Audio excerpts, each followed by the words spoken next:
Oke, jelas dokter. Udah, gila fotonya mantap, Dokter Anggi.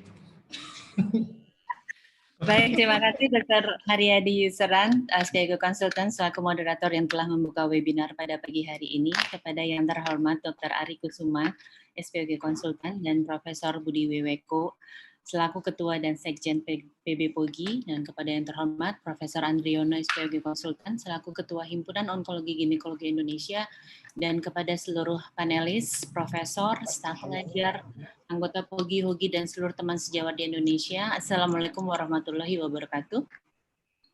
Selamat pagi, hari ini saya Trisia Dewi Anggriani akan berdiskusi bersama tentang metode diagnostik terkini dalam mendiagnosis keganasan ovarium. Ini adalah outline yang akan kita bicarakan pada hari ini. Moga-moga ada cukup waktu untuk menjelaskan. Baik, sebagai pembukaan sudah diakui secara internasional bahwa apa sih kompetensi seorang dokter obstetrik ginekologi non-onkologi pada kanker ovarium. Jadi sudah ada dalam The American College of Obstetric Gynecology Committee Opinion bahwa peranan obstetrik ginekologi untuk melakukan deteksi pada kanker ovarium, terutama pada wanita yang memiliki faktor risiko. Ya, karena sampai saat ini belum ada strategi untuk mendeteksi kanker ovarium pada stadium dini. Belum ada, screeningnya juga belum ada. Dan penggunaan ultrasonografi, baik pun hanya dengan ultrasonografi ataupun kombinasi dengan tumor marker, belum memberikan hasil yang baik ataupun terbukti dapat mengurangi kematian karena masih memberikan hasil false positif yang tinggi sehingga banyak operasi yang dikerjakan dengan hasil yang tidak signifikan. Sehingga pasien kebanyakan datang pada stadium lanjut, 65% datang pada stadium 3 ataupun stadium 4, di mana angka kesembuhannya hanya mencapai 18%. Oleh karena itu, penemuan dini atau localized early stage daripada kanker ovarium tentu saja akan memperbaiki angka kesintasan dari pasien. Oleh karena itu, diperlukan taking history pada pasien atau wanita yang memiliki faktor risiko penyakit kanker ginekologi yang diturunkan dalam keluarga seperti kanker payudara, kanker indung telur, kanker endometrium, kanker kolon, untuk selalu diwaspadai apabila ada timbul gejala dan didapatkan hasil ultrasonografi kelainan pada agnesa, harus dapat dibedakan apakah ini kelainannya jinak atau ganas. Karena kalau ganas, maka seorang dokter obstetri atau ginekologis non-onkologi harus segera melakukan perujukan ke sentra onkologi untuk persiapan selanjutnya pada pasien tersebut. Dan ini hal sesuai dengan kompetensi yang didapatkan dari MRCOG bahwa kompetensi seorang dokter obstetri ginekologi non-onkologi pada kanker ovarium, jika tahu ini adalah suatu masa tumor ovarium ganas, maka jangan dibuka. Harus segera dilakukan perujukan. Oleh karena itu, penegakan diagnosis kanker ovarium menjadi level 3 bagi seorang obstetrik ginekologi non-onkologi. Ini data dari kanker registri 26 center kanker ginekologi yang berada di Indonesia menempati urutan kedua, di mana memang 65% datang pada stadium yang lanjut, ya, stadium 2 dan stadium 3. Oleh karena itu diperlukan strategi bagaimana kita dapat menegakkan secara dini kecurigaan keganasan ovarium. Tentu saja tadi yang sudah dibicarakan, jangan lupa lakukan anamnesis, apakah ada penyakit kanker yang berhubungan dengan keganasan organ reproduksi genitalia, terutama interna, biasanya berhubungan dengan BRCA mutasi 1 dan 2, seperti pada Angelina Jolie, ya, itu biasanya breast ovarian syndrome, kanker payudara dan ovarium, atau yang berhubungan dengan link syndrome, biasanya mismatch repair mutation, MSH, MLH, mutation, ya, itu biasanya hubungannya adalah dengan kanker indung telur atau ovarium, kanker endometrium dinding dalam rahim, atau kanker kolon. Kemudian perhatikan tanda-tanda dan gejalanya, kemudian hati-hati jika menemukan kelainan pada ultrasonografinya didapatkan massa di daerah agnesa, penggunaan tumor marker yang tepat, karena 75, hampir 75% kebanyakan adalah kanker indung telur itu berasal dari epitel, maka penggunaan tumor marker yang tepat adalah dengan CA125. Baru kemudian kita menggunakan presurgical diagnosis dengan scoring system untuk membedakan apakah tumor ini adalah suatu tumor yang jinak atau tumor yang ganas. Bagaimana cara kita menegakkan diagnosis dengan ultrasonografi? Ya, jadi ada 2 tahap yang harus kita pahamin, yaitu pertama harus kita perhatikan perubahan morfologik berdasarkan temuan ultrason terhadap massa di ovarium. Kemudian yang kedua, baru kita menggunakan kombinasi presurgical diagnosis, baik dengan ultrasonografi morphology changing dan scoring system yang ada. Sekarang kita bahas yang pertama adalah perubahan morphology changing of ultrasound pada temuan hasil tumor ovarium. Ini perlu disepakati bersama apa yang kita temukan dan bagaimana kita mendeskripsikan dan bagaimana kita mencatat sebagai yang terrecord untuk bisa dipertanggungjawabkan. Sehingga persepsinya haruslah sama secara internasional. Ya, jadi ini yang saya ambil adalah yang sudah terstandar internasional, bukan yang sekarang sendiri ya. Jadi ini yang disebut namanya kista unilokuler, ya nggak ada septum, nggak ada bagian padat. Kemudian ini adalah multilokuler cyst, kista multilokuler, minimal 1 septum yang tidak terputus tanpa bagian padat. Gambarannya adalah seperti ini. Kemudian ini adalah yang disebut tumor ovarium padat. Apabila kita mendapatkan komponen 80% adalah bagian padat dengan atau tanpa bagian kistik di dalamnya. Ya, jadi contohnya adalah seperti ini. Kemudian kista unilokuler dengan bagian padat. Ya, kita bisa lihat gambarannya seperti ini. Kita lihat internal wall-nya irregular karena ada bagian padat. Kemudian ini yang kita sebut kista multilokuler dengan bagian padat, ya. Deskripsinya bisa dibaca. Gambarannya adalah seperti ini. Kemudian kistik kontennya apa saja? Kita lihat ada anechoic, di sini ada biasanya ini kista simplex atau serous dengan posterior acoustic enhancements. Ini yang kita sebut namanya ground glass appearance, biasanya pada endometriosis. Kemudian ini adalah konten low level, biasanya pada mucinous. Dan kedua ini adalah biasanya campuran daripada kista hemoragik. Untuk kistik konten mix, kita akan temukan ini gambaran mix ya, per ekogenitas dan hipo, ini biasa pada kista teratom atau dermoid, mix fat fluid level, atau mix dengan banyak locus, dan kadang kita menemukan calcification, acoustic shadow, ini biasanya khas banget pada abses. Kemudian bagaimana dengan internal wall of the cyst? Kita harus bedakan, yang dilihat adalah inner wall-nya, bukan bagian luar. Jadi kalau kista yang kita lihat nilai adalah bagian dalamnya, apakah smooth, reguler, ataukah irregular. Kemudian untuk papillary bulge, kita lihat adalah diameter terpanjang dari dinding yang kita tarik tegak lurus, dikatakan papillary bulge apabila ukurannya sama atau lebih dari 3 mili. Kalau kurang dari 3 mili, kita nggak bilang itu bagian padat atau papiler, tapi kita bilang itu hanya irregularitas. Jadi ini kesepakatan yang harus kita sepakati bersama sebelum kita mendeskripsikan temuan dari hasil ultrasonografi. Oleh karena itu, IOTA definition mengatakan bahwa solid komponen adalah struktur di mana ekogenisitasnya menyerupai dengan jaringan. Tapi white ball atau rocky fancy nodules yang biasa kita dapatkan pada dermoid, kemudian blood clot, kemudian mucin, tidak kita kategorikan sebagai bagian padat. Itu perlu diwaspadai. Kemudian protrusion lebih atau sama dengan 3 mili, baru kita katakan itu adalah papillary projection yang bisa kita consider itu sebagai bagian padat.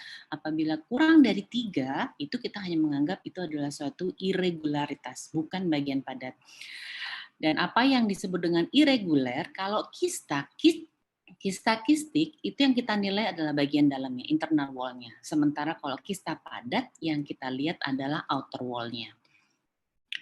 Kemudian untuk vascularity score, kita pakai color Doppler, power Doppler ya, kita lihat bisa gambar di sebelah kanan. PRF untuk ginekologi antara 0,3 sampai 0,6, kita pakai biasanya 0,3 dengan velocity scale 3 sampai 6 cm per second, balance 220. Kemudian jangan lupa adjust Doppler below artifact level. Kalau di atas akan banyak artefak yang sulit untuk kita nilai. Nah, kita juga ada kesepakatan untuk vaskuler, no flow, sama sekali nggak ada flow, 1, mild, 2, moderate, 3, strong, 4 ya. Jadi gambarannya seperti ini bisa dilihat. Nah, tadi sudah kesepakatan yang temuan apa secara basic yang akan kita deskripsikan dan kita catat dalam pelaporan hasil ultrasonografi kita. Kemudian berikutnya adalah bagaimana kita menggunakan pre-surgical diagnosis dengan ultrasonographic morphology changes dikombinasikan dengan scoring system. Tujuannya tentu saja untuk membedakan, tadi kan levelnya 3, harus bisa membedakan jinak dan ganas, kista tumor ovarium ini jinak atau ganas. Karena kalau ganas jangan dibuka, tapi harus segera melakukan perujukan ke center onkologi. Ada beberapa tipe scoring, ada yang menggunakan ultrasonografi saja, ada Sasson, De Pries, Alcazar, Ferrazzi, dan yang paling terkini saat ini adalah IOTA Simple-Rules, dan ada yang dikombinasikan dengan tumor marker atau dapatan klinis, contohnya adalah IOTA EC Descriptor dan Agnex Model, RMI yang mungkin sudah pada banyak menggunakan, kemudian skor keganasan Gatot Purwoto dan Roma. Pada kali ini yang akan kita bahas, yang sedang booming saat ini, yang paling mudah untuk kita gunakan bagaimana membedakan suatu tumor ovarium itu jinak atau ganas adalah dengan memakai IOTA. EC Descriptor, Simple Rules, dan Agnex Model. Bagaimana kita mengaplikasikannya? Mari kita lihat lebih lanjut. Jika kita melakukan ultrasonografi dan menemukan suatu massa di darah Agnexa, kita harus bisa membedakan benign atau malignan. 50% sebenarnya kita sudah bisa mendeskripsikan dengan jelas. Apakah itu suatu kista simplex, apakah itu suatu kista kompleks, apakah kita bisa melakukan yang lebih baik. Jadi first step-nya adalah kita memakai yang disebut namanya IOTA EC Descriptor. 50% ini adalah kalau kistanya sudah obvious kita bisa mengenali. Jadi sudah sangat jelas sekali. Seperti contohnya endometrioma, benign cystic teratoma atau dermoid, simple cyst, cyst adenoma, functional cyst, malignant tumor with ascites. Ini sangat sudah jelas sekali kita bisa menjelaskannya ya. Dan ini publikasinya. Jadi kita pakai di sini komponennya yaitu tidak semua langsung masuk ke simple rules. Jadi kita lihat dulu bisa tidak. Kalau dia obvious, yang kita pakai isi descriptor. Di sini ada komponen benign descriptor, ada komponen malignant descriptor. Ini adalah kriterianya, ada BD1, BD2, BD3, BD4. Kemudian ini malignant, MD1, MD2, dan MD3. Semua kriterianya harus fulfill. Misalkan BD1 unilokular tumor dengan ground glass echogenicity ini biasanya pada endometriosis. Pada usia premenopause, kalau usianya postmenopause nggak bisa kita masukkan pada BD1. Jadi harus exactly sesuai dengan kriteria yang tersebut. Nah, ketika IOTA EC Descriptor tidak bisa kita aplikasikan, tidak masuk pada benign descriptor maupun malignant descriptor berdasarkan EC descriptor, baru kita akan memasukkan pada simple rules. Jadi biasanya kapan kita masuk pada simple rules? Kalau masanya itu not instantly recognizable. Jadi nggak langsung kita bisa menilai ini endometriosis, ini teratoma. Atau isi deskriptor tidak bisa kita aplikasikan, maka kita akan memakai simple rules. Ya, sini kita bisa lihat dari gambaran begini saja bahwa yang unilokular cyst tanpa bagian padat cenderungnya adalah jinak, sementara yang bagian padat ya, kecenderungannya akan menjadi lebih ganas. Kalau isi deskriptor tidak bisa diterapkan, maka kita akan masuk pada second step, yaitu masuk pada IOTA simple rules. Ya, jadi nggak semua langsung masuk di IOTA simple rules. Nah ini dari tahun 2008 tujuannya adalah untuk preoperative classification system untuk ovarian cancer. Komponennya ada 3, benign hanya faktor benign saja, B saja, malignant hanya M saja, atau inkonklusif, tidak ada B, tidak ada M, atau malah ada dua-duanya, ada B, ada M. Ini publikasinya bisa dibaca ya. Jadi tujuannya adalah untuk melihat apakah lesinya itu masuk komponen benign atau malignant. 75% massa di Agnexa sebenarnya sudah bisa dikategorikan ini masuknya adalah benign atau malignant. Hal-hal ini yang akan kita nilai ya satu persatu. Ini adalah komponen benign, at least 1 tanpa faktor M. Ya, nggak boleh ada faktor M. Maka kita klasifikasikan sebagai benign. Sementara yang malignan ada minimal satu faktor M tanpa ada faktor benign. Jadi kalau ini bilang irregular solid tumor, kalau dia regular solid tumor, misalkan pada fibroma, ya tidak bisa masuk di sini. Ya, jadi memang harus exactly sesuai. Ya, jadi simple rules tadi ketentuannya sudah ya jelas bahwa yang pertama M tanpa B masuk malignant, rule 2 B tidak ada M masuk B. Kalau ada dua-duanya atau tidak ada keduanya, maka kita masukkan pada inkonklusif. Nah, ini yang akan jadi perujukan kita ke center yang lebih tinggi lagi untuk melakukan ultrasonografi atau kita masuk pada yang kita sebut namanya IOTA next model. Ini kita lihat ya, makin solid, makin asites dia akan makin malignant, sementara yang untuk komponen B makin unilokular, diameter padatnya kecil, maka akan makin benign. Oleh karena itu yang kita sebut namanya inkonklusif adalah tadi yang tidak bisa kita tentukan benign atau malignant, maka berikutnya kita akan masuk pada next model. Dan yang perlu diperhatikan akan lebih aman kita menata laksana inkonklusif sebagai malignant sampai terbukti tidak. Maka berikutnya ketika masuk inkonklusif, kita masuk ke step IOTA next model. Ya, jadi ini semua komponennya harus diisi. Jadi apa yang ada sudah dideskripsikan, diisi deskriptor, simple rules, kemudian yang dilihat di depan ini untuk IOTA next model, itulah yang harus dideskripsikan pada temuan hasil ultrasonografi kita. Nanti kita akan bisa melihat dengan jelas apakah ini jinak atau ganas. Dan ini ada beberapa common pathology finding pada acne salmesis ya. Jadi, nah ini kita lihat, maaf. Ya, kalau di sini kita bisa lihat unilokular cyst, mixed exogenicity, nggak ada bagian padat, ada acoustic shadow, kemudian minor vascular, ya. Kemudian kita masukkan dulu isi deskriptor, first step-nya, masuk nggak B1 enggak? Oh, dia masuk di B2. Nih ya, hampir sama ya, bahwa ini adalah dermoid, B3 tidak, B4 tidak, MD1, MD2 tidak. Maka cukup berhenti di isi deskriptor as a conclusion. Ini adalah unilocular tumor with mixed echogenicity dengan acoustic shadow in premenopausal women. Nah, conclusion-nya kita akan ngomongnya IOTA, isi deskriptor BD2. Ini relevan dengan dermoitis. Yang kedua, iya baik, 45 tahun regular unilocular cyst dengan ground glass echogenicity, minor shadowing, posterior acoustic enhancement. Kita masukkan lagi, oh ini masuk langsung pada BD1, ya, jadi berhenti di isi deskriptor. Jadi sebagai conclusion, IOTA, isi deskriptor BD1 endometriosis. Dia akan seperti itu. Nah ini yang berikutnya adalah 60 tahun, multilokular, lebih dari 10 lokus, kita lihat, larger diameter 98, tidak ada bagian padat, regular cyst, minor vascularity, low echogenicity, isi deskriptor, tidak ada yang masuk, kita lihat. Kemudian kalau tidak masuk, kita masuk pada simple rules. B1 tidak, B2 tidak, B3 tidak, dia masuk ke B4. B5 tidak, M1, M2 tidak, ini tidak, M5 juga tidak. Maka kita konklusikan ini adalah, sebagai conclusion-nya adalah IOTA simple rules B4. Ini biasanya relevan dengan cis adenoma. Berikutnya, Mr. 49 tahun, irregular mass. Nah, ini solid dia ya. Ada ascites, kemudian ada acoustic shadow, large diameter, 95, vascular score 3, CA125 1001. Maka kita coba masukkan step pertama, isi deskriptor tidak masuk. Di malignant juga tidak masuk. Kenapa? Karena ini syaratnya postmenopausal dan usianya lebih dari 50 tahun. Ya, jadi nggak bisa masuk. Kriterianya harus benar-benar terpenuhi.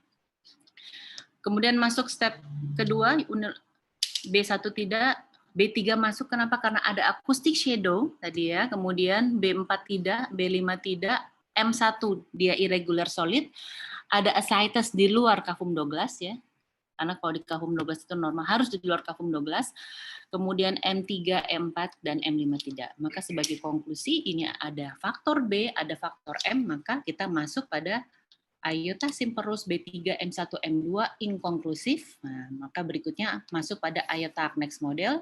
Kita isi sesuai, sangat mudah sekali pilihannya, ya. Maka kita akan mendapatkan hasilnya adalah bahwa dia keganasan tinggi ya, jadi kemungkinan stadium 4 dengan relatif risk-nya adalah 5,8 kita lihat. Nah, jadi dengan begini kita bisa mendeskripsikan ini adalah kemungkinan keganasannya dengan relatif risk-nya 5,8.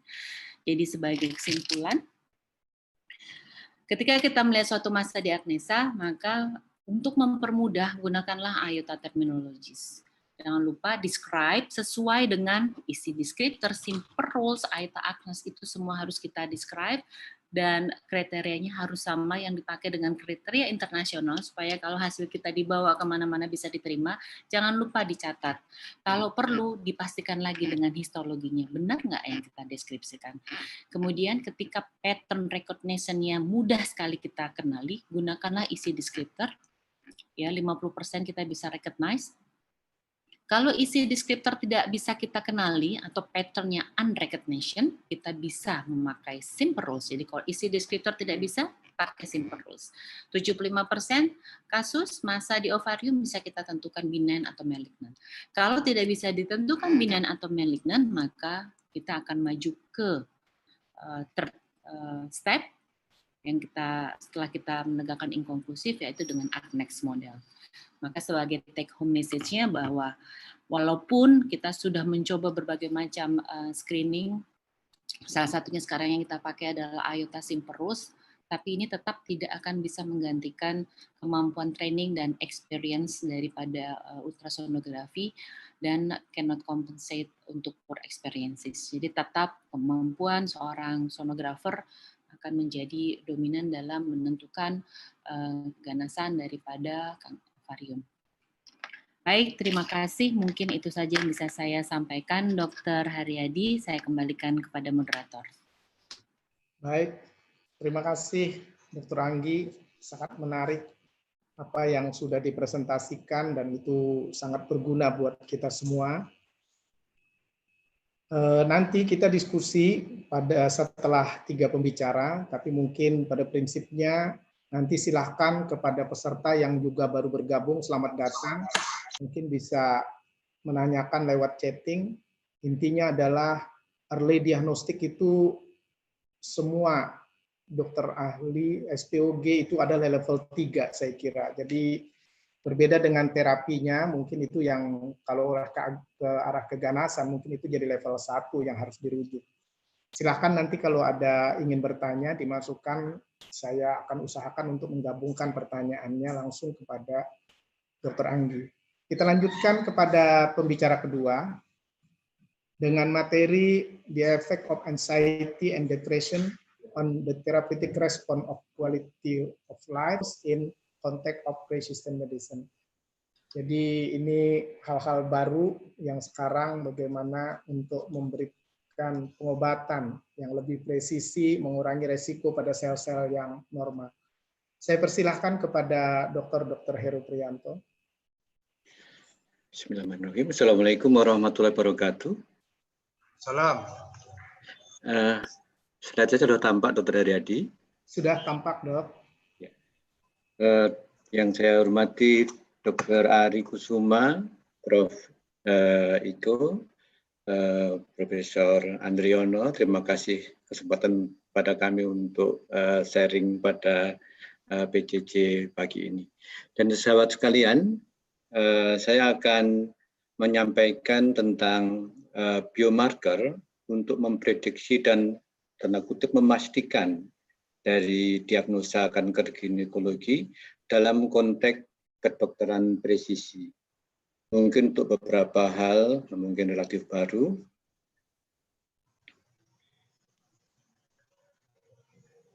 Ini adalah kerangka presentasi saya.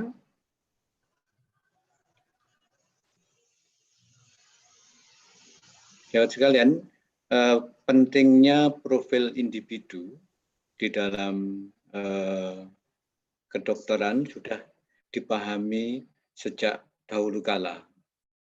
Nah, dalam konteks kedokteran presisi, apabila kita tahu profil biomarker seseorang pasien, dalam ini adalah peta genomiknya, maka akan membuka peluang kita memberikan terapi secara targeted dan juga bisa mempengaruhi kita bagaimana mengambil keputusan klinik. Ini adalah insight 4 tahun yang lalu ketika saya ke Qatar, negara kecil namun kaya, itu mereka mempunyai program mempetakan genom seluruh rakyatnya. Dalam konteks bahwa mereka akan menjadi suatu mengambil posisi untuk melayani ini untuk negara lain. Yang kedua adalah ketika saya mengikuti fellowship, saya dapatkan jadwal operasi para 22 yang akan dilakukan laparoskopi bilateral salpingo-ovarektomi (BSO). Setelah saya lihat ternyata tidak ada lesi di ovariumnya. Dan tindakan itu benar-benar dilakukan hanya berdasarkan genetic testing. Yang lain adalah bahwa sekarang banyak sekali sudah jurnal yang mengkhususkan diri tentang kedokteran presisi.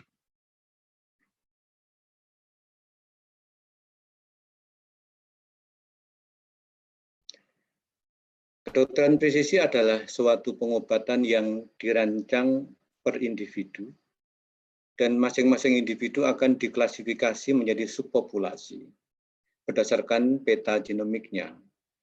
Karena masing-masing individu mempunyai perbedaan tentang susceptibility-nya dan juga responnya terhadap suatu pengobatan. Sehingga dengan tailored terapi ini benefitnya lebih tinggi untuk masing-masing individu. Ini adalah perbedaan antara kedokteran konvensional dengan kedokteran presisi. Modalitas pengobatan onkologi tetap radioterapi, kemoterapi, dan surgery. Sedangkan pada kedokteran presisi, maka ada tahap untuk pemeriksaan genetiknya.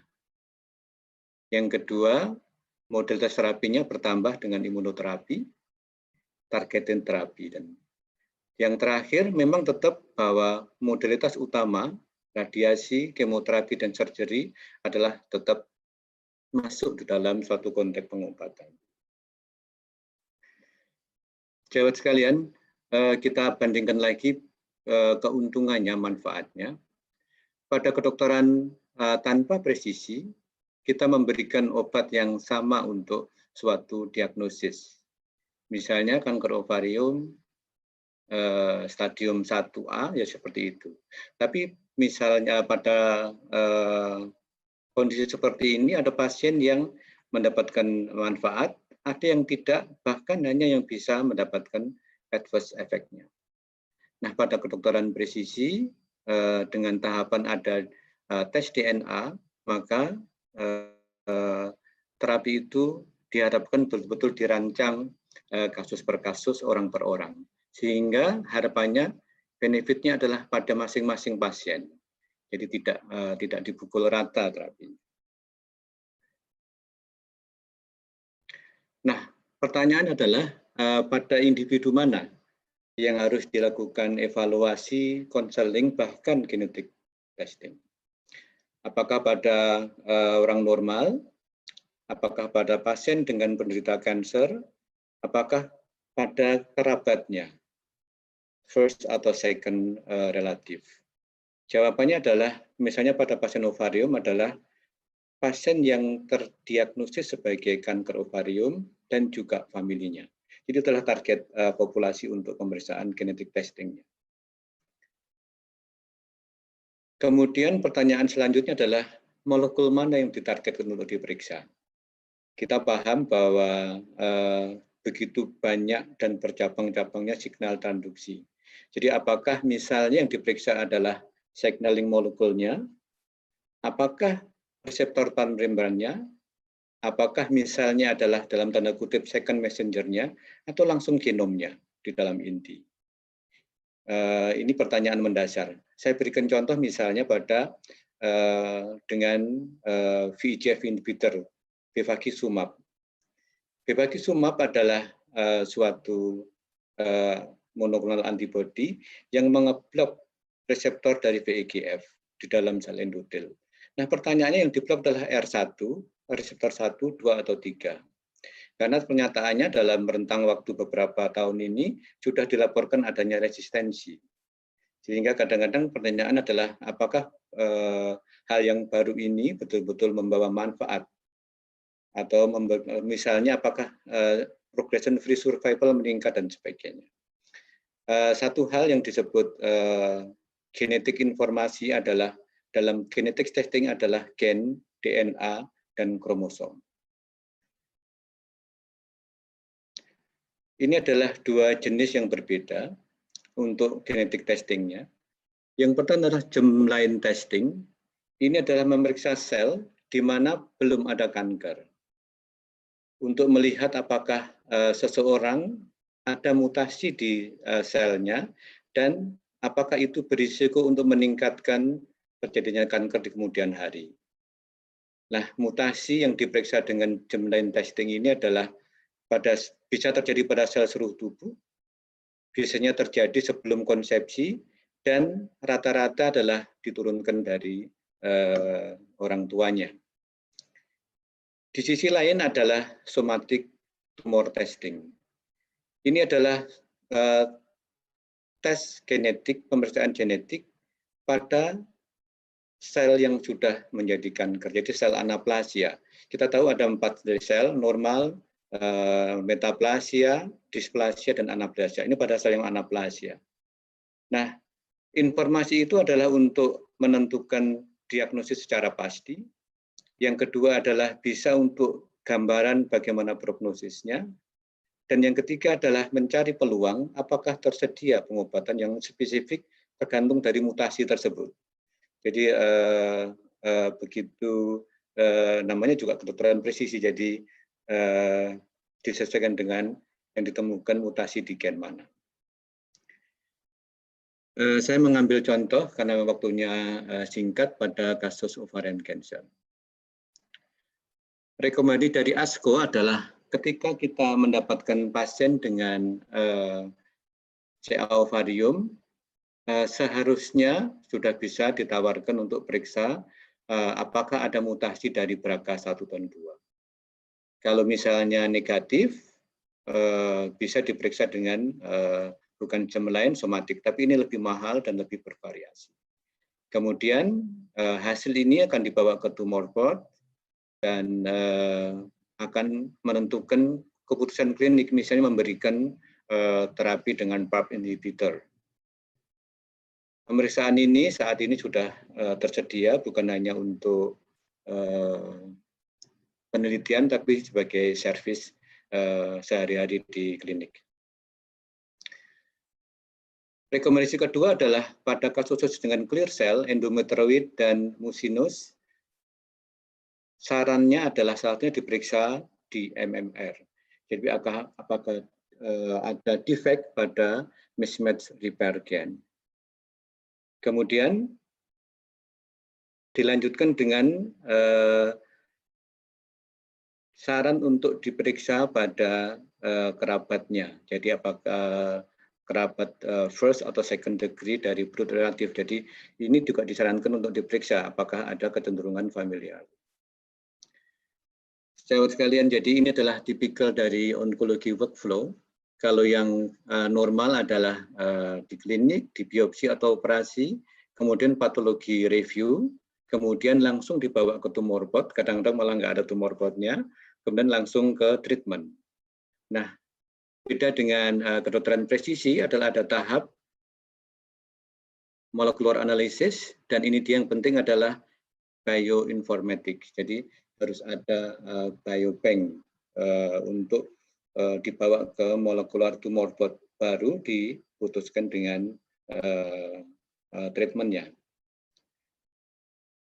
Ini adalah contoh dari hasil pemeriksaan genetic testing. Yang di sini hasilnya adalah pertama ada hasil pada cancer patient maupun pada healthy, pada orang yang normal. Prinsipnya ada hasilnya adalah untuk pasien, misalnya risiko terjadinya cancer pada usia 70 tahun adalah 50%. Misalnya mutasi pada BRCA1-2 maka risiko terjadinya kanker pada usia 70 tahun adalah sebesar 45% untuk kanker endometrium. Nah, yang kedua adalah hasil saran untuk kerabatnya, familinya.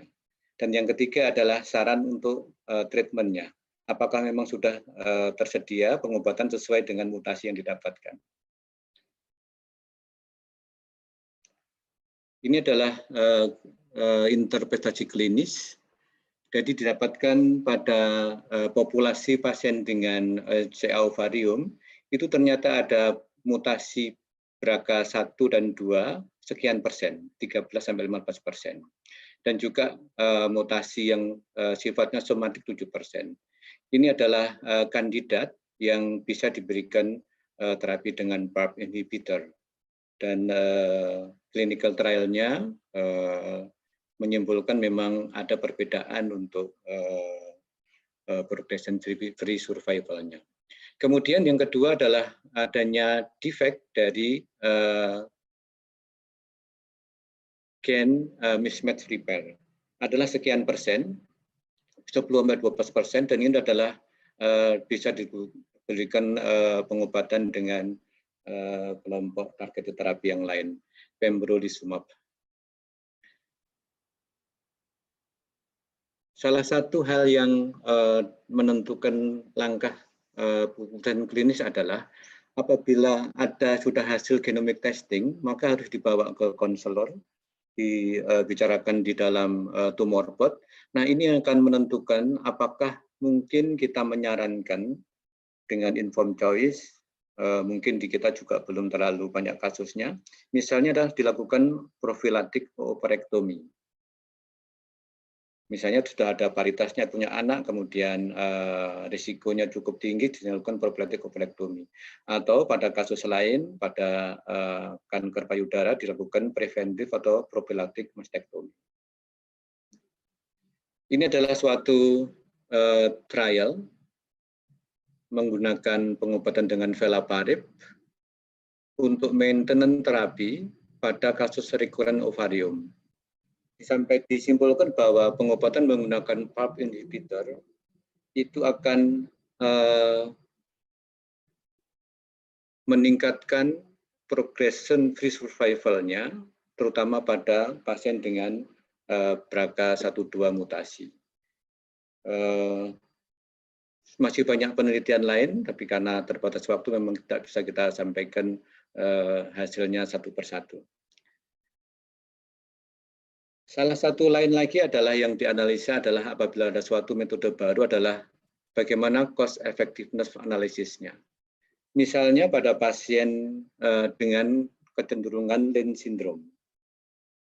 Pasien dengan kecenderungan Lynch syndrome, misalnya kita periksa menggunakan MMR immunohistochemistry dan juga MLH1 methylation, ternyata dibandingkan dengan risikonya disimpulkan adalah mungkin bisa secara cost efektif masuk. Karena ini adalah datanya, kalau seseorang didapatkan mutasi pada MMR-nya, maka peluang menjadi colorectal cancer pada usia 70 tahun adalah 65%. Sedangkan peluang menjadi endometrial cancer pada usia 70 tahun adalah 45%. Ini angka yang cukup besar, sehingga kalau misalnya memungkinkan pasiennya mampu, mungkin sudah pada tempatnya hal seperti ini mungkin minimal ditawarkan atau dijelaskan pilihannya. Nah, ini adalah variasi lain dari aplikasi kedokteran presisi adalah molecular second look. Jadi dilakukan pengambilan jaringan dengan laparoskopi misalnya, kemudian dilihat secara genetik testingnya, apakah sudah ada tumor evolusinya. Sehingga bisa aja kalau selama ini kita mendapatkan suatu recurrences atau suatu resisten terhadap suatu terapi, itu bisa dilihat dengan metode ini, apakah memang sudah ada berevolusi tumor tersebut.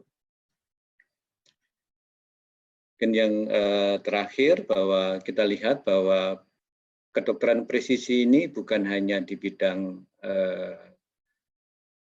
onkologi, tapi juga di bidang fertilitas, kemudian di bidang veto dan sebagainya. Jadi hampir semua, sehingga saya sampaikan sini bahwa kedokteran presisi adalah suatu hal yang memang harus kita hadapi, harus kita siapkan. Jadi keniscayaan yang harus memang di depan kita, yang minimal kita harus belajar, karena ke depan akan menjadi suatu prosedur biasa. Jadi pesannya adalah kedokteran presisi ke depan akan menjadi suatu fondasi untuk pengobatan. Karena kedokteran presisi menjanjikan paradigma baru bahwa semua pasien betul-betul mendapatkan pengobatan yang sifatnya personal. Saya kira demikian, Dr. Riyadi. Terima kasih kesempatannya. Assalamualaikum warahmatullahi wabarakatuh. Terima kasih, Dr. Heru. Sangat menarik ilmu yang update, apa yang sekarang ini berkembang untuk dalam pengobatan-pengobatan yang sangat individual. Baiklah, ini sudah ada 3 pembicara dari sesi pertama ini. Kepada seluruh partisipan yang hadir, selamat datang kembali bagi yang baru bergabung. Silahkan kalau ada pertanyaan-pertanyaan khusus, saya sudah lihat di dalam chatting ini, mungkin para pembicara juga boleh menjawab langsung di chatting-chatting yang mungkin ditujukan langsung kepada pembicara. Tapi secara garis besar mungkin saya juga akan bertanya, karena ini kita berbicara kepada hal-hal umum, khususnya kepada obstetrik ginekologi umum yang akan bekerja, khususnya ada kasus-kasus yang berhubungan dengan onkologi, dokter umum, bahkan bidan. Mungkin untuk Dokter Anggi dulu, saya kira mungkin saya bertanya. Kita ini banyak kasus-kasus yang dikerjakan, habis itu oleh mungkin karena keterbatasan di daerah, Dokter Anggi. Jadi kadang-kadang diagnostik juga mungkin agak kesulitan. Mungkin memberikan tip hal-hal apa yang kira-kira orang itu beresiko, sudah apa yang disebutkan sebagai gambaran besar saja buat sejawat-sejawat kita juga di daerah, sehingga ini jangan sampai membuat pasien kita menjadi suatu yang sebenarnya bisa didiagnostik tetapi menjadi pengobatan yang akan dikirim juga akhirnya ke tersier yang memungkinkan orang laparotomi kembali. Mungkin tip-tipnya saja Dokter Anggi ya. Silahkan Dokter Anggi dulu. Masih ada Dokter Anggi? Ada Dokter Hari hadir. Ya, Dok. Silahkan Dok. Buat teman-teman kita Dok. Baik Dokter Haryadi, terima kasih.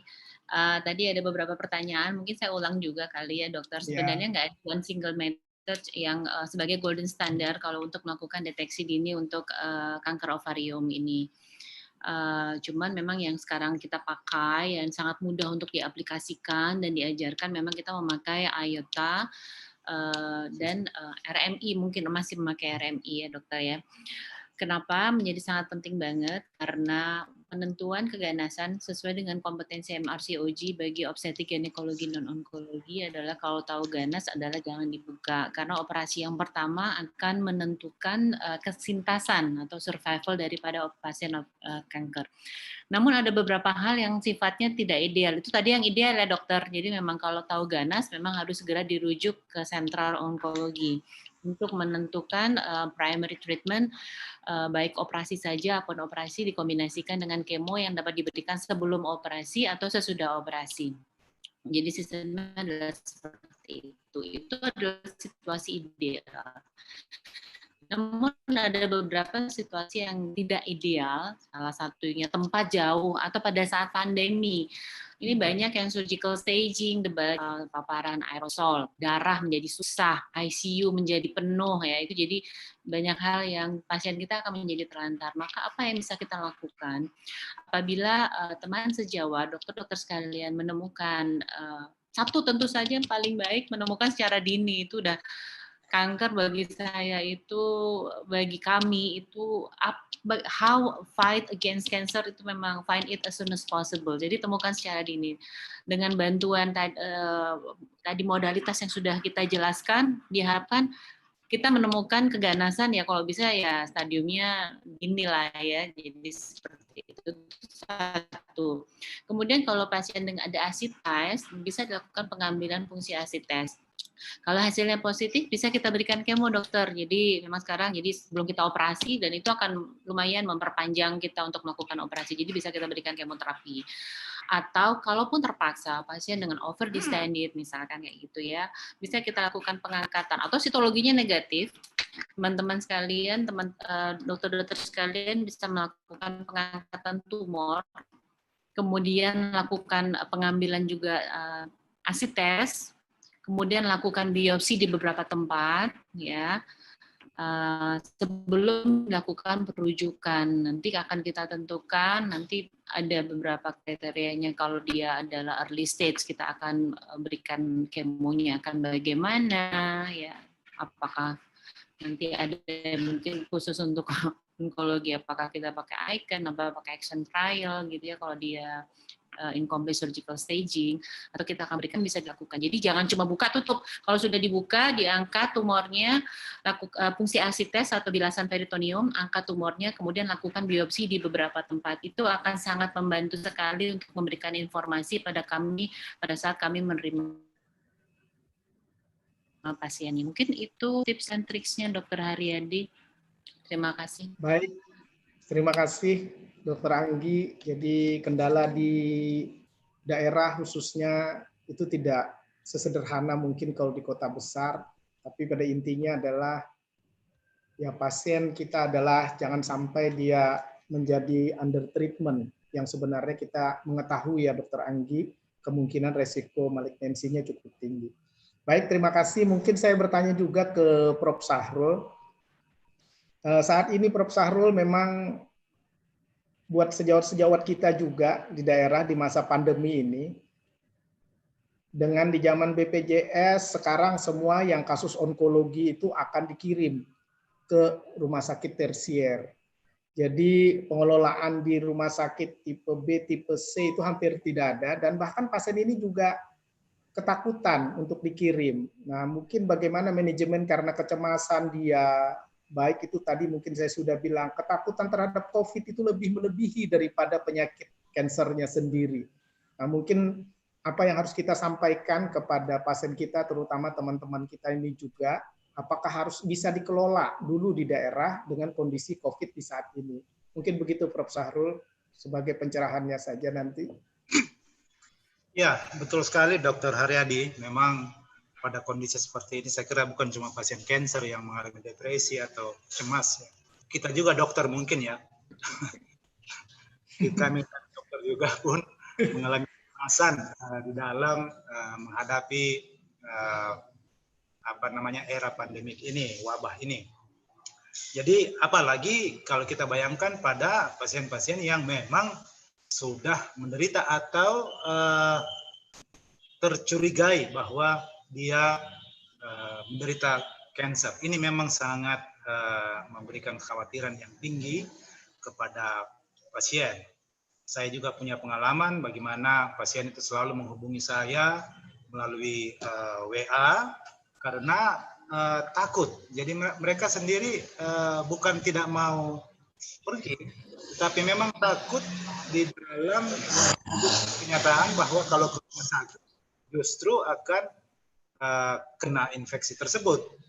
Nah ini semua yang menghantui dan akan meningkatkan kecemasan lagi kepada pasien. Jadi memang kalau memang ada jauh di daerah, kita bisa berhubungan secara ya biasanya sih pasien menelpon ataupun WA paling tidak. Saya juga secara pribadi mengalaminya. Ya, tentunya komunikasi yang baik terhadap pasien tentu penting sekali dilakukan. Bagaimana memberikan pengertian kepada mereka, bagaimana menenangkan kepada mereka, karena antara kondisi yang ada dengan adanya lagi COVID ini tentu akan membawa kekhawatiran yang besar. Tentu kalau memerlukan tindakan yang emergency, ya mau nggak mau dia harus ke tempat yang lebih lebih lengkap di dalam pelayanannya. Nah, tentu pada kondisi-kondisi di mana mereka berada pada daerah yang jauh dari tempat kita, ya tentu kita akan memberikan rekomendasi kepada dokter setempat, memberikan arahan agar menjumpai atau menemui dokter yang ada di daerah untuk sementara di dalam menangani kondisi yang ada.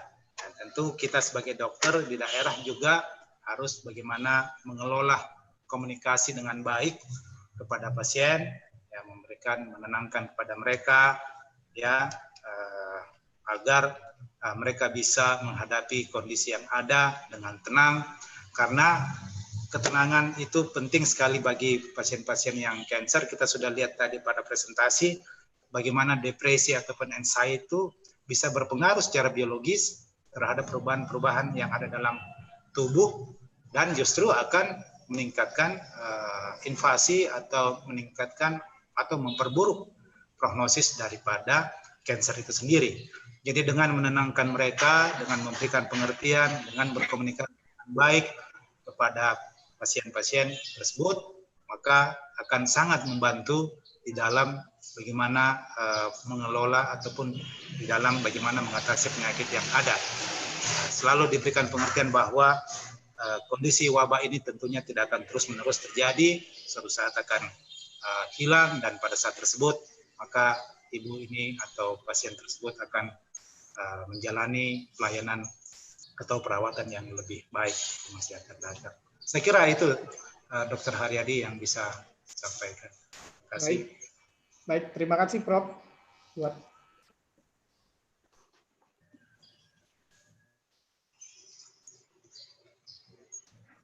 pencerahannya. Ya, ini adalah new biomarker adalah sesuatu wawasan baru buat kita semua juga, di mana pengobatan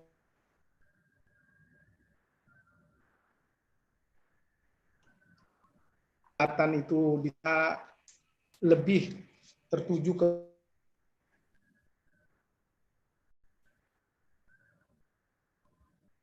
putus dokter.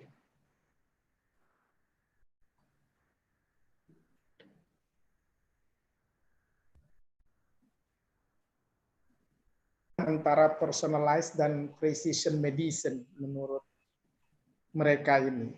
Karena ya memang ini kalau dihubungkan dengan COVID kan bukan hal-hal biasa, tidak ada berhubungan langsung, karena kalau kita melihat dari apa yang new marker ini, kita harus mengetahui dasar-dasar genetik tes, mungkin tumor board,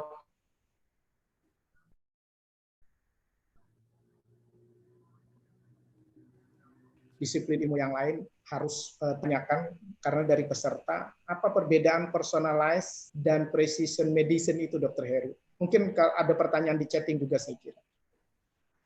Ya, Dr. Haryadi, terima kasih. Jadi sebenarnya precision medicine adalah salah satu jalan menuju personalized medicine.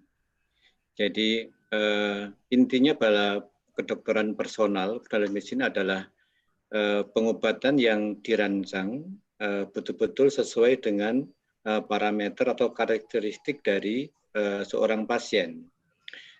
Intinya sebenarnya bukan hanya karakteristik dari pola genetiknya, tapi juga sebenarnya keseluruhan, komprehensif. Nah, untuk mencapai kedokteran personal medicine tadi, salah satu metodenya adalah dengan precision medicine, yaitu dengan memeriksa pola genetiknya.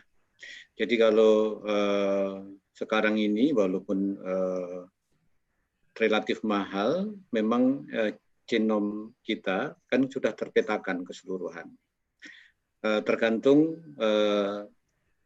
secara klinis apa keluhannya, atau mungkin bagaimana pola dari anamnesa terhadap keluarganya dan sebagainya, maka kita akan memilihkan atau menawarkan tes genetik yang sesuai. Nah, dari di situ baru ditentukan keputusan klinik apa yang akan dipilih, dan di situ baru bisa disebut atau dilakukan suatu hal yang disebut personalized medicine. Jadi adalah suatu hal yang bukan yang berbeda, tapi memang saling berkaitan. Demikian, Dr. Haryadi. Baik, terima kasih Dr. Heru, terima kasih kepada ketiga pembicara yang sudah menyampaikan materi-materinya, dan sekali lagi silahkan kalau ingin bertanya langsung melalui chatting, nanti dijawab langsung oleh para presentan. Kita lanjutkan kepada sesi kedua, yang hari ini Dr. Riza Rifani akan memberikan materi tentang update of targeted therapy in gynecology cancer management, the possibility in daily practice. Saya kira ini juga cukup menarik, walaupun pengobatan ini bersifat targeted therapy, mungkin bisa membuka wawasan kita semua. Saya persilahkan kepada Dr. Riza untuk mempresentasikan. Ada Dr. Riza? Ya, terima kasih Dr. Haryadi. Baik, Dok.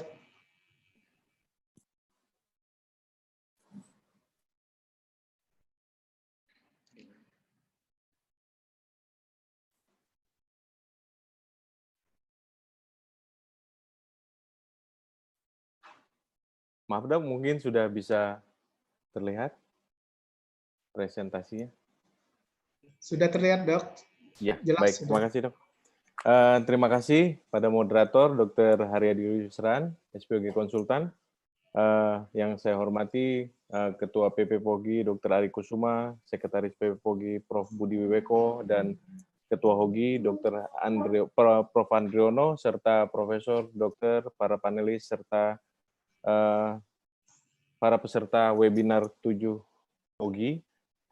Pada siang hari ini, saya dapat kesempatan untuk mempresentasikan suatu presentasi mengenai update pada targeted therapy. Jadi, sekitar 10 tahun belakangan ini bahwa targeted therapy merupakan suatu pilihan untuk penata laksanaan pada kanker-kanker ginekologi, di samping terapi yang konvensional seperti pada dengan menggunakan kemoterapi. Karena kemoterapi yang telah digunakan sekian lama itu mempunyai beberapa keluhan dan efek samping sistemik, karena pemakaiannya yang secara sistemik, maka dicari suatu pengobatan, metode pengobatan yang lebih kurang efek sampingnya, sehingga juga mempengaruhi sel-sel yang langsung kepada sel yang atau molekul yang berpengaruh terhadap karsinogenesis maupun pada progresi dari tumor. Dan targeted therapy ini diharapkan untuk tidak mempengaruhi banyak kepada sel-sel yang normal. Ini perbedaan antara kemoterapi dengan targeted therapy. Pada kemoterapi itu obat-obatannya mempengaruhi pada sel-sel yang sedang membelah. Kemudian juga mempengaruhi sel-sel yang normal. Kebanyakan berupa obat-obatan yang diberikan intravena, beberapa yang ada berupa oral dan sifatnya sitotoksik. Sedangkan targeted therapy dia menghambat atau menginhibisi target pada sel-sel, spesifik target pada sel. Dan kebanyakan itu masih berupa oral medicine, sehingga toleransinya juga lebih dapat diterima, dan bersifat sitostatik yang mempengaruhi pertumbuhan dari sel maupun sitotoksik. Targeted therapy sendiri ini ada dua jenis, yaitu monoklonal antibody, di mana kalau monoklonal antibody ini kerjanya di ekstraseluler. Ya, jadi di ekstraseluler. Kemudian kalau yang kedua small synthetic molecule. Small synthetic molecule ini, low molecular synthetic molecule ini kerjanya di intraseluler karena dapat menembus sitoplasma, bekerja pada target organnya. Nah, contoh-contoh dari monoklonal antibody itu seperti inhibisi EGFR, kemudian CD20 inhibisi, kemudian HER2 inhibitor, dan VEGF inhibitor.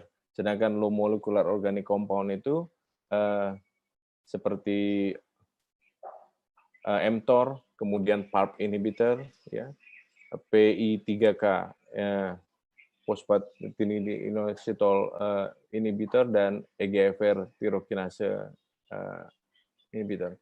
Nah, kita bahas mengenai tumor sel. Nah, kalau tumor sel itu pada awalnya perkembangan, dengan adanya perkembangan tumor, dia akan membutuhkan aliran darah untuk nutrisinya, sehingga semakin berkembang tumor, maka aliran darahnya akan semakin sedikit. Ada daerah-daerah tumor yang hipoksik. Dengan adanya daerah tumor yang hipoksik, maka akan dari sel-sel tumor ini akan keluar suatu protein VEGF, ya, yang akan berikatan dengan reseptor VEGF yang nanti akan membentuk suatu pembuluh darah baru untuk mensuplai kebutuhan pembuluh nutrisi pada sel-sel tumor yang baru. Jadi dengan ini terjadilah suatu proses angiogenesis. Nah, ini signaling pathway dari VEGF, di mana sel-sel tumor ini akan mengeluarkan VEGF, dia akan berikatan di ekstraseluler dengan VEGF reseptor yang akan mempengaruhi transkripsi faktor di dalam intraseluler yang akan meningkatkan membentuk pembuluh darah baru atau yang disebut dengan proses angiogenesis. Nah, anti-VEGF antibody ini yang seperti bevacizumab, tujuannya adalah untuk berikatan dengan VEGF yang bersirkulasi, sehingga dia tidak berikatan dengan VEGF reseptor. Dan kemudian dia akan menormalisir sel-sel tumor secara struktur maupun secara fungsional, sel-sel yang abnormal yang akan meningkatkan efek dari kemoterapi. VEGF inhibitor ini banyak digunakan pada penelitian dengan pasien-pasien dengan ovarian cancer. Jadi contohnya ada 2 penelitian fase 2 yang menggunakan bevacizumab sebagai monoterapi, itu mempunyai respon rate 16-21%.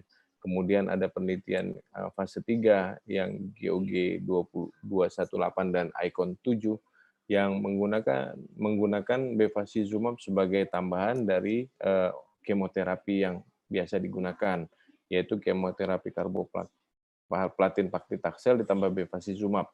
Kemudian dilakukan maintenance dengan bevacizumab. Nah, ini memberikan hasil yang signifikan untuk meningkatkan progression free survival dibanding yang tidak menggunakan hanya kemoterapi saja. Namun dari overall survival-nya tidak ada perubahan. Ini dia GOG 218, jadi pada pasien-pasien dengan kanker epitelium, kemudian dengan peritoneal karsinoma maupun kanker tuba yang didiagnosis stadium 3, dia akan dirandomize dengan menggunakan karbopakli ditambah dengan bevacizumab, ada yang hanya 2 siklus, kemudian ini ada yang dilanjutkan sampai 22 minggu. Nah, dari hasilnya ternyata kalau untuk progression free survival, dia medianya ada peningkatan antara yang menggunakan ditambahkan bevacizumab dengan yang tanpa bevacizumab. Namun dari overall survival tidak ada perbedaan antara keduanya. Kemudian dari ICON 7 juga seperti penelitian sebelumnya yang menggunakan karboplatin paclitaxel ditambah dengan bevacizumab, namun dengan dosis yang lebih rendah. Nah, dari progression free survival ada perbedaan yang signifikan, yaitu antara 19 akan menambah menjadi 19 bulan pada yang menggunakan bevacizumab, namun dari overall survival tidak ada perbedaan yang bermakna. Juga digunakan pada pasien-pasien kanker ovarium pada Ocean Study, yaitu yang pasien yang dengan platinum sensitive recurrent ovarian cancer, yang digunakan menggunakan kemoterapinya second line, ya, karboplatin dengan gemcitabine ditambah dengan bevacizumab, di mana dari PFS, dari progression free survival ada perbedaan yang bermakna pada pasien-pasien yang mendapat bevacizumab dibanding dengan pasien yang hanya mendapat placebo atau tidak menggunakan bevacizumab. Kemudian pada Aurelia Study, pada kanker ovarium yang resisten, didapatkan data bahwa penggunaan bevacizumab digabungkan dengan kemoterapi juga memberikan nilai progression free survival yang juga bermakna, peningkatan yang bermakna. Namun pada overall survival tidak ada perbedaan yang bermakna.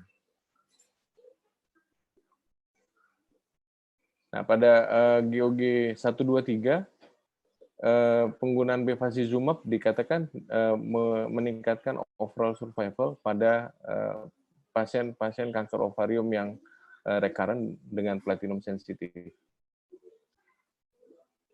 Kemudian pemakaian bevacizumab juga pada kanker serviks juga dicobakan dengan penelitian GOG 240, di mana menggunakan 2 kemoterapi regimen dengan bevacizumab akan meningkatkan overall survival, ya 17 bulan dibanding yang 13 bulan. Kemudian akan meningkatkan respon rate yang lebih tinggi. Sedangkan bevacizumab pada endometrial cancer tidak ada peningkatan progression free survival. Ini skema GOG 240 di mana pemberian pemakaian bevacizumab pada kanker serviks.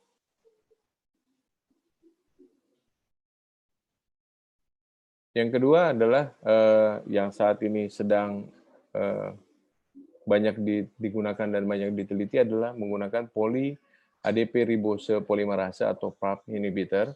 PARP inhibitor ini merupakan suatu protein di mana PARP, bila misalnya ada kerusakan dari single strain dari DNA, dia akan mengeluarkan senyawa PARP, ya, protein PARP. Protein PARP ini yang akan memperbaiki dari kerusakan dari DNA tersebut. Nah, dia akan beramplifikasi, kemudian akan merekrut protein-protein yang lain sehingga akan merepair kerusakan dari DNA. Nah, setelah kerusakan DNA itu di-repair, maka kompleks dari BR ini atau base excision ini akan hilang. Nah, jadi kalau PARP inhibitor adalah kerjanya adalah untuk mencegah jangan terjadi PARP ini keluar dari DNA yang rusak, sehingga tidak terjadi perbaikan dari kerusakan single strain tadi.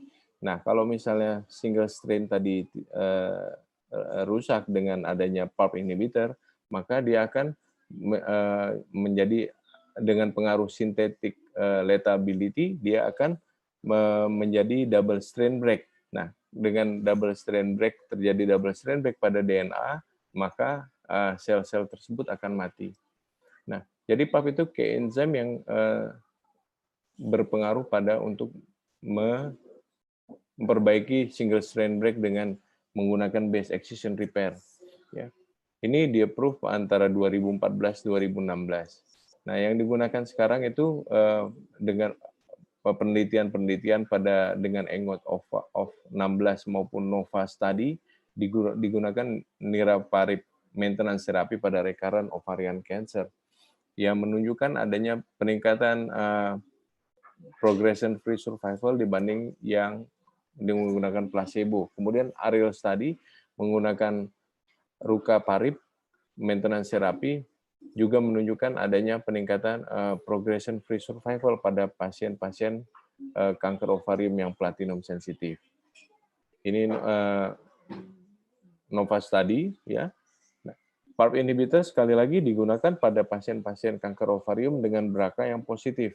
Jadi kalau misalnya BRCA1, BRCA2 positif pada pasien tersebut, kemudian ditambah dengan adanya kompleks base excision repair tadi, dia akan menyebabkan kerusakan pada DNA yang tidak dapat diperbaiki, akan menyebabkan kematian sel lebih baik lagi. Jadi dari penelitian NOVA Study menunjukkan bahwa adanya peningkatan dari progression free survival, baik pada yang ada mutasi BRCA maupun yang tanpa mutasi BRCA. Namun dari overall survival tidak ada peningkatan yang signifikan.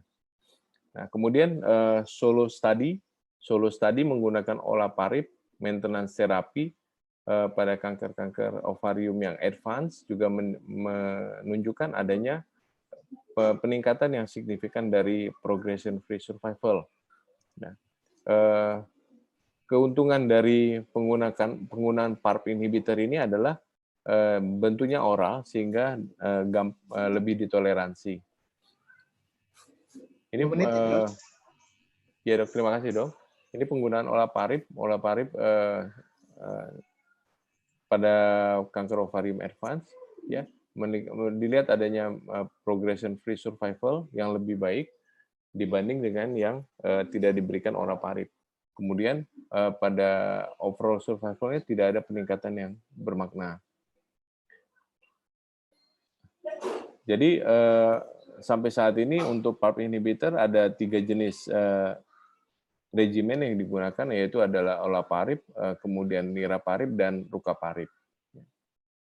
Kemudian yang lainnya adalah penggunaan imunoterapi. Tujuan dari penggunaan imunoterapi adalah untuk mengaktifasi dari sistem imun melawan sel-sel kanker untuk meminimalkan toksisitas potensial yang timbul karena proses imunitas tersebut.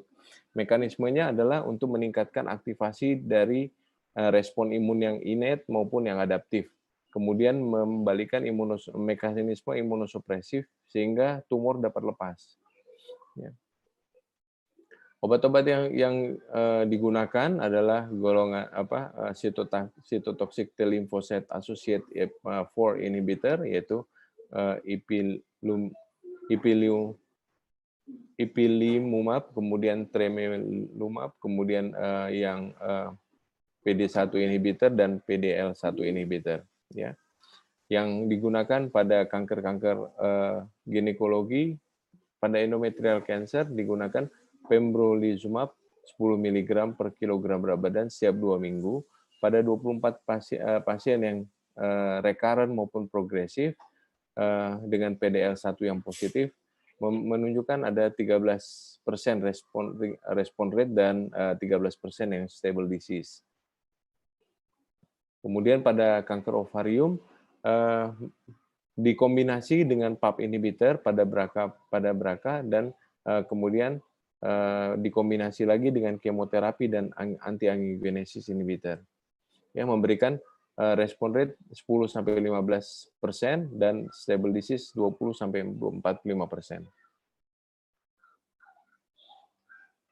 Nah,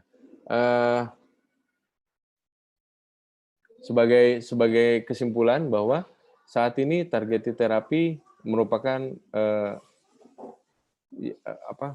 suatu terapi yang digunakan untuk precision medicine, ya, merupakan masuk ke era yang precision medicine. Kemudian targeted therapy diharapkan untuk supaya tidak mempengaruhi sel-sel yang normal dibanding dengan terapi-terapi konvensional menggunakan kemoterapi.